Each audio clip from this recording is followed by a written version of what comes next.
Hey YouTube, this is Don with the Bare Basics. Today's video is going to be about camping gear line 2. With our last video, camping gear line 1, we talked about basic minimum gear to get you to a place of safety in case you need to escape a dangerous situation and drop the bulk of your gear. Camping gear line 2 is basically the next step in gear that for a small overnight trip, or perhaps if you were leaving your campsite and wanted to do some climbing or kind of high scale hiking, and you wanted to have a certain amount of gear on you in case you had to spend the night out there or be gone from your campsite for an extended period of time. This is personally my favorite level. I like to call it the fanny pack level of survival gear because a lot of the gear can be fit into a small fanny pack and carried on you at all times. We'll go ahead and kind of get started then. This is for kind of more budget-minded people. This is an outdoor product, just Walmart fanny pack.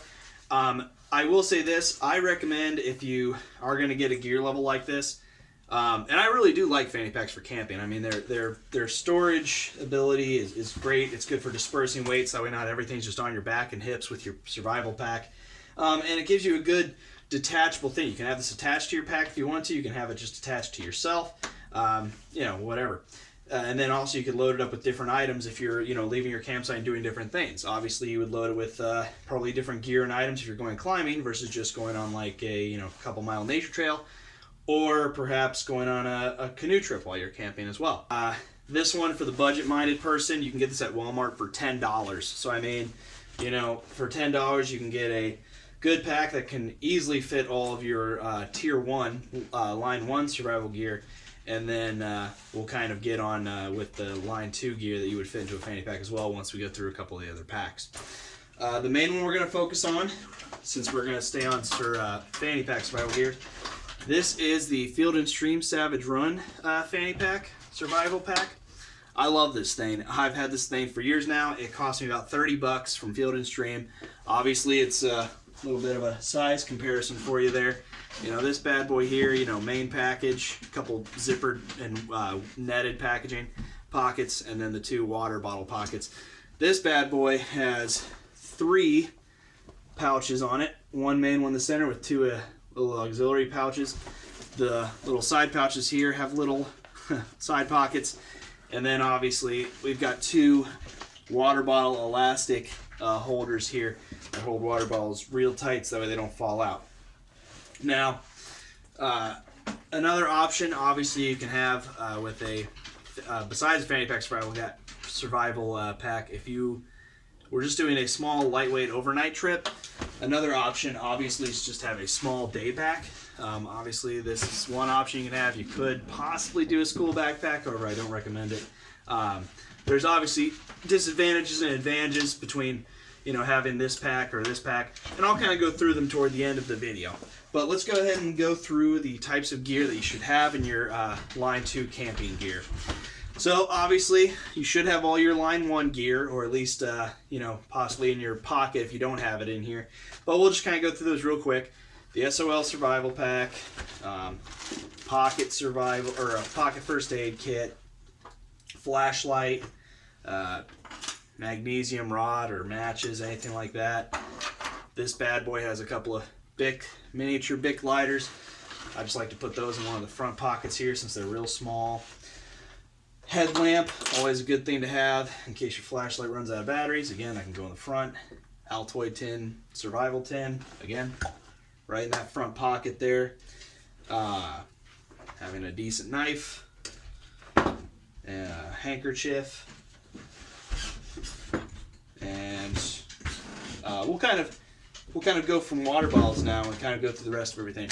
So obviously, we've kind of talked about this before, how, if you're going with your camp line 1 survival items, you should have, if you can, a water bottle on you, or strap it to yourself, make a makeshift sling, so that way you have some sort of container to at least store water in so you can keep yourself hydrated while you're trying to get back to safety. With line 2 gear, your water bottles are a lot more of a, I don't want to say necessity, but they're a lot more practical to keep around. What's nice about this fanny pack and the other one I showed you was obviously because it has 2 of those water bottle storage pockets on the side, you can fit 2 water bottles. I like to have one that's a steel water bottle so I can use that for boiling water if I need to. And then I like having just a plastic one with the standard mouth size, so for like filters or anything like that. This one here is a 16-ounce water bottle. I believe this one is a 20. So pretty easy to have some water bottles on you for hydration. Kind of sticking on the water theme of the gear here, we'll kind of start talking about some water purification. For camping gear, the line 1, the kind of best thing we had for purification was like a handkerchief that we could have in our pocket, just to kind of, filter out some bigger contaminants, and then and then having some water purification tablets on you. Obviously, that's fine. That can last you for a little while. However, now that we've got a little bit more space here with a bigger fanny pack or even one of the smaller ones, we can talk about some other levels of water purification. I kind of go back and forth. I've kind of come up with my own like 4 or 5 levels of water purification. Level 1 being boiling water, the most simple way, but not exactly the most effective and most productive way of creating water. Water tablets, which are nice, but they can make your water taste kind of bad, and also they can take a long time as well. Like I said with the water tablets in the last video, you have to sit for about, I think, 30 minutes before you can actually safely drink a quart of that water or a half gallon of that water. So with this pack, obviously, we have the SOL in there. I also like to have these Coleman tablets here. One's basically an iodine tablet that gets rid of all the harmful pathogens, and then the other one basically gets rid of the iodine taste, which I know a lot of people who are ultralight backpackers will say, just get rid of that iodine deflavor. I will gladly carry the extra, whatever, 2 ounces this is. That way my water does not taste like iodine. I can't stand it. Next, level 3. The survival straws. This just happens to be a Sawyer straw. Pretty simple system. You are going to put this end. You want to look at the straw, look at where the flow is supposed to be going. This end's going to go into the water puddle, whatever you're drinking from. And then this end is the one that you're actually, drinking on like a straw. I love the Sawyer straw a little bit more than the Life straw because I think it lasts longer. I believe it filters something like 20,000 gallons or something, or 2,000 gallons. And it goes down to 0.1 microns, whereas the Life straw, I believe, goes to 0.2, and it is a little bit smaller. However, obviously, the Life straw is a little bit cheaper, and obviously, if you've got no other option, obviously having the Life straw is better than nothing. I also like the Sawyer straw because in the package it comes with some, a water container here. I think this is a 16-ounce container. Yep, right there. There's many times where I fill this up and then just attach the Sawyer straw to the end here, and then boom, I have like a makeshift 16-ounce water container. One of my friends had a really great idea. He brought some Crystal Light tea powder with us one camping trip, and we were just, scooping water into these and then filling them with those Crystal Light things, so we had a little bit of a nicer drink while we were going through our camping gear. And then, even though I don't have it for this gear because it's a little bit bigger equipment, level 4 is the pump filters, where they can, you can basically take it from a stream and just pump your water bottle and fill it up real quick with it. We'll move on to some of the combustion tools. Obviously, we had those Bic lighters that we had. In this case, I like to have a waterproof match container with some waterproof matches in it, some storm-proof matches. These things are nice and cheap, easy to have, easy to store. I mean, like I said, you can kind of fit it anywhere you need to. I'll just put it, boom, right there in this one. I always like to have one of those little survival guides. Again, it's just handy for signaling, different things like that. Gloves. I know people might make fun of me, but I am a big fan of just having a basic pair of hand gloves in my camping gear. Just sometimes I really don't want to touch like soggy, rotten wood, or they fold down, wrap down to a pretty nice little package, so it's pretty easy to put them in one of these pockets here.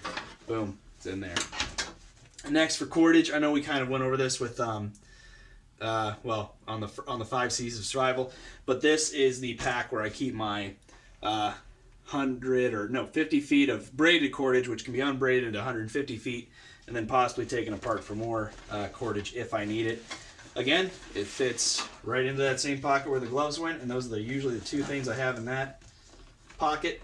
I just love having that there. It's good to know that if I needed to, I could create a shelter if I needed to, with the combination of the 2-person emergency blanket like in the SOL Scout and the cordage from my one pocket here.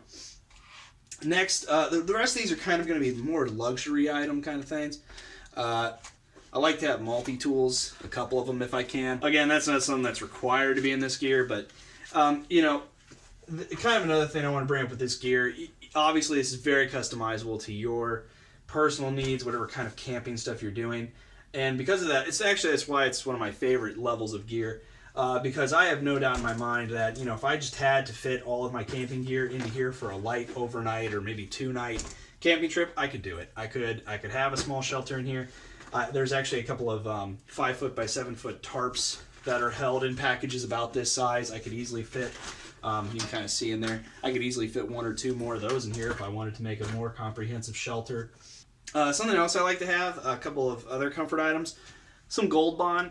You know, I love these little containers they have for them. They fit in this fanny pack survival guide or survival pack quick and easy.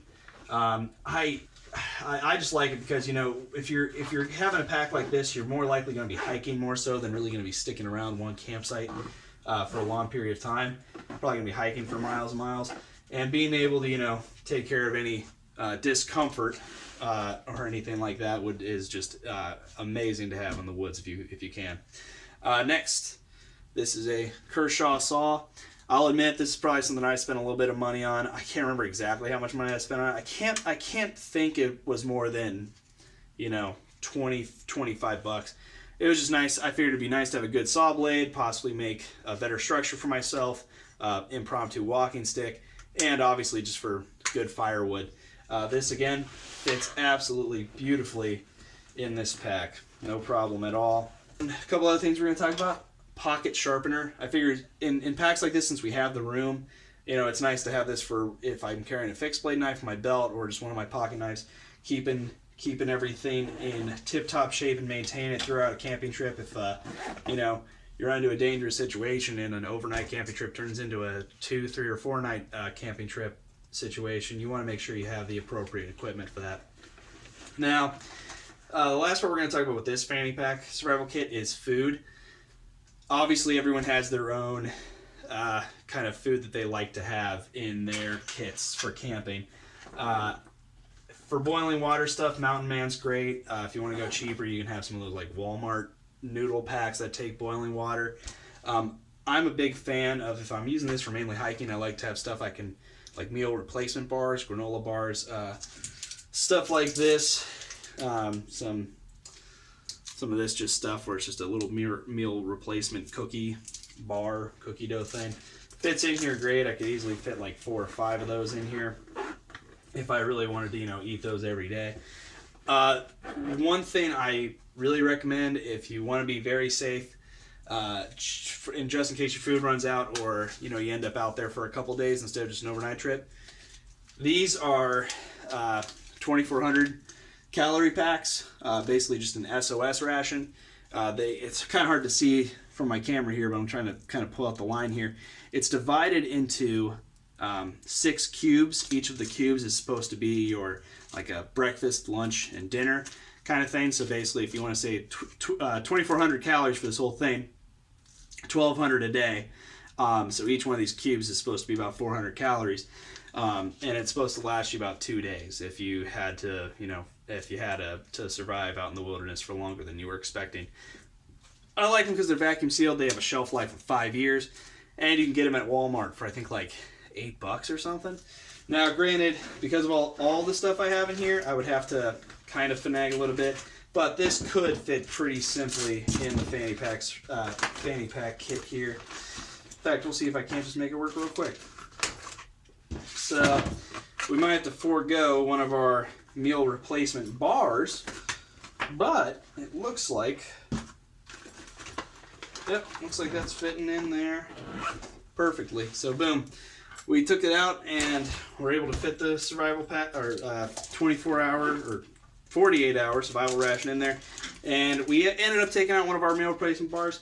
But honestly, I'm sure with one of these pockets we could, oh, there we go. Yep, boom. Put it into a different pocket. So now this bad boy is stuffed with everything we need. So now we kind of talked about the fanny pack level. I'm going to go ahead and bring up the small pack, and we're talking about some advantages and disadvantages of both. First, advantage to the fanny pack and disadvantage here. Depending on if you're going to be using all three lines of camping gear. You know, if you're going to camping gear line 2, and again, I like to call it the fanny pack survival level because it can only be held in a small pack, such as a fanny pack, which would be, in most situations, separate from your main gear. One of the main advantages of that fanny pack over this thing is, you know, this and the smaller fanny pack will most likely be around my waist, around my shoulders, something like that. It's not going to be, you know, I'm going to have a bigger hiking pack along with this. This fanny pack is just going to supplement my camping gear line 3. So it's going to be separate. I'm not going to be using this just to survive. You know, if you have your hiking backpack with you, that's the main advantage of this. It's very comfortable, easy to put on your person. Obviously, if you already have a hiking backpack, there's not really any point to having a small pack with you as well. Now, kind of, let's just say for the sake of argument here to talk about the advantages of this over the fanny pack, let's say you are just doing an overnight camping trip. You're hiking out 5 miles, you're setting up camp, you're going to stay the night, stay there for, you know, put your camp together, stay there overnight, and then head out in the morning. This might be your better option. You know, obviously, it's a little bit bigger than the fanny pack survival pack that I just showed you. And this one's a really nice one, too, that Savage Run Field and Stream fanny pack. That one's a really nice one to have. Obviously, though, this pack just has more room. I mean, in this pack, I basically have a lot of the similar gear as that fanny pack.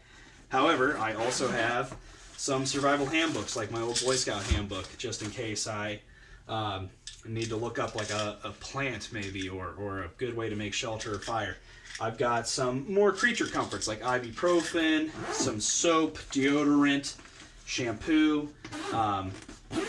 You guys kind of saw that it was pretty tough for me to get that 48 survival emergency survival ration, but in this thing I've got a 3-day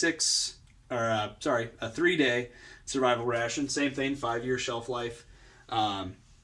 And you know, this thing fits in here easy. I could honestly probably fit 1 or 2 more if I really wanted to just live off those. Normally you would have a fixed blade knife on your belt, but if you didn't for some reason, you could have a fixed blade knife in here. You can't really have, you know, I think this is a knife with a, I don't know, maybe a 7-inch blade. I could not easily have this in my fanny pack, obviously, but that's one advantage of the, you know, survival with the little day pack here. If I want to, I can just have that all stored away in there if I didn't need to get direct access to my knife. Another thing I have in here is a, you know, if you're going to be, let's say you're hiking and you have a firearm on you, I have an extra box of ammunition in here that would probably be really uncomfortable to carry in the fanny pack because it would be a lot of extra weight in my midsection. Just another thing, and this is probably one of the better things to have in here. You guys kind of saw that the only really first aid kit for that fanny pack is just my little pocket first aid kit that I showed you guys earlier for line 1 items. There is a scenario where I could fit a more comprehensive first aid pack in that fanny pack, but I would have to move around a lot of stuff, probably would have to reorganize some things. One nice thing is having a much more comprehensive, you know, it's kind of nice. It's almost has a front pocket right here that I keep it in, and I keep a couple other things in here. It looks like a knife or a little Swiss Army knife, but that pocket's almost made perfect for a everyday carry, you know, multi-level first aid kit. I mean, I got anti-clot in there, sterile patches, some butterfly sutures. I got a lot of stuff in that little kit. So that's kind of the main advantage of the small day bag. You know, let's say, you know, if I'm trying to have fun and we're just doing an overnight, I'd probably bring this. You know, I would just, it's nice. It doesn't technically have water bottle pockets to it, but what I usually do is I take these straps here, I put the water bottle in there, tighten it up real tight, and then I also use the carabiners to tie it to the pack with some of the molly parts here, or up on the actual strap for the backpack. So this actually lets it be very modular if you need to change anything for your own person. The thing too is, let's say if I do want to do a 2-night and I do want to be a little bit more comfortable, I could easily bring both. I could easily bring the fanny pack here and this. And then, I've got a pretty nice little comprehensive system here that I could fit most things besides a tent, maybe. And even then, I mean, there are some pretty small backpacking tents that I could probably either lash to this thing or maybe lash to the top of the fanny pack, so that way I could carry it along my midsection. But it doesn't stop me from just, this obviously has a little bit more room for some bigger tarps if I wanted to just make my own shelter. Another advantage to this thing, I will say, I kind of talked about how there's no water bottle pockets, but a lot of these packs have a liner, Velcro liner for a water pouch. So you can have your water pouch down there, have the hose sticking out here, and then feed it to your mouth, so that way you've got some water storage on you. So those are the main advantages there. Obviously, it really, with any of this gear, it depends on your sort of situation. If you're, like I said, if you're just doing an overnight and you just want to have fun, this is perfectly fine, no problem. It weighs about 15 pounds, maybe 20 if you really loaded it down with some creature comforts. No problem. This could do an overnight, sure, maybe even a multiple day if you're really, careful about your supplies and how you pack your stuff, but it wouldn't be as fun or as easy. Putting both of them together, you probably could do a 2-night trip, maybe 3-day if you really, again, plan out your stuff well. However, the one advantage with this thing, well, not one, but one of the advantages with this is if you're doing a long-term camping trip, this is just something that supplements your other backpack. Instead of having this one, you'd have a 60-liter hiking backpack, and then with that 60-liter, you just have any of your creature comforts and emergency stuff in this pack here. So that'll end that video. Let me know if you guys have any comments about any other gear you would possibly have in your second line of camping gear, fanny pack survival or small day pack survival, and let me know in the comments what you think. Like, subscribe if you like the content, and we'll see you next time for Camping Gear Line 3.